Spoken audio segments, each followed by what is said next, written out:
Hello again, Nate with the Volunteer Tech Vlog. This is a live sound report for Sunday, May 24th, 2015.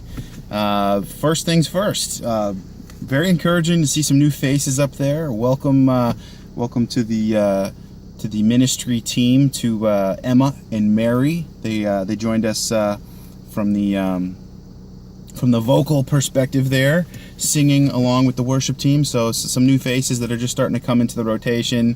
You know, great job. It's good to see some new faces in there. Thanks for joining the team.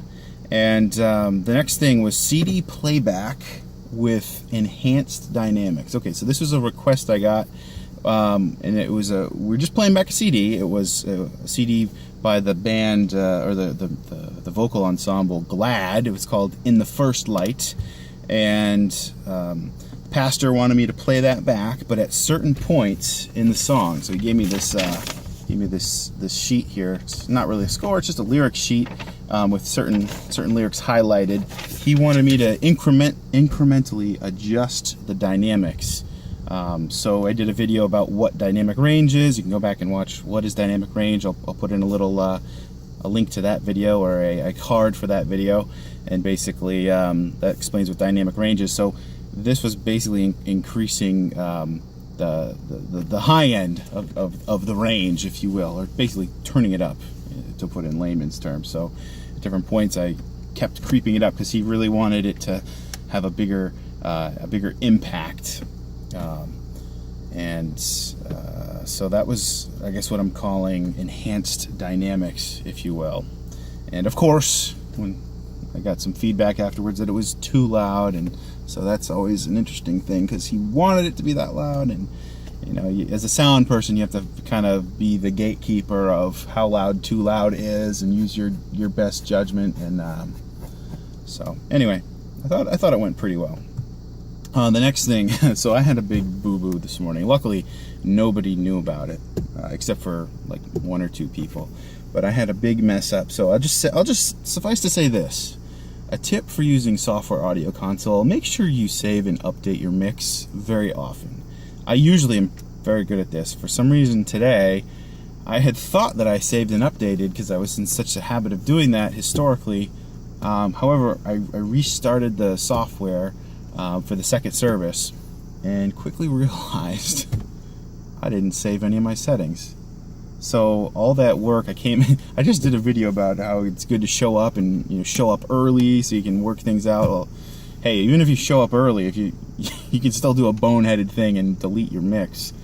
So, oh man, that was a little embarrassing. Luckily, I got everything mixed. I just did a quick rough mix and kind of knew where everything needed to be, so luckily got everything that needed to be heard mixed in roughly. The musicians were none the wiser. I mean, I asked them if they had any feedback.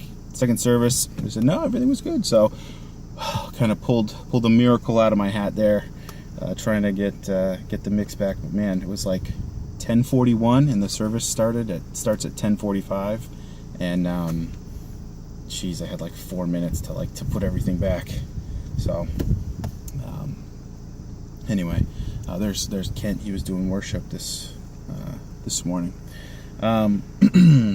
What's the next thing? Okay, so the next thing is configuring the stage display for ProPresenter 5.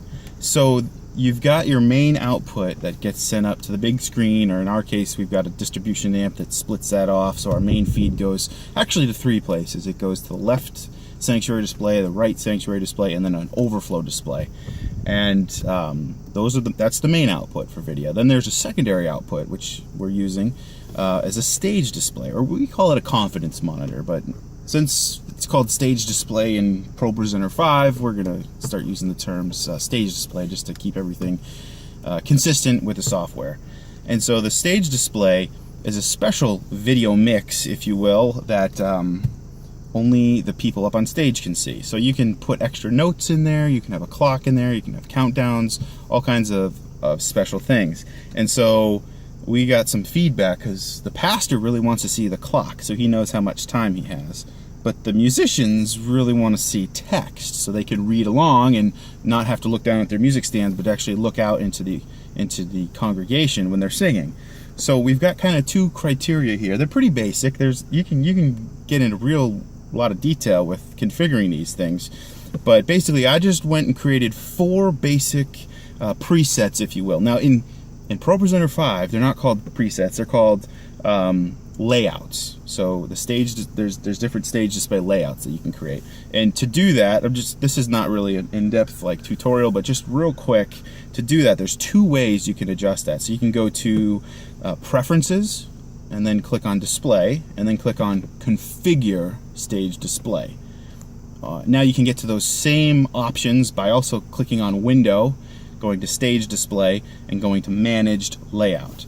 And that's going to let you see a little plus and a minus sign, and you can delete layouts, you can add new layouts. I'm not sure the max, but I just created 4 layouts real quick. I created one that's called slide plus clock.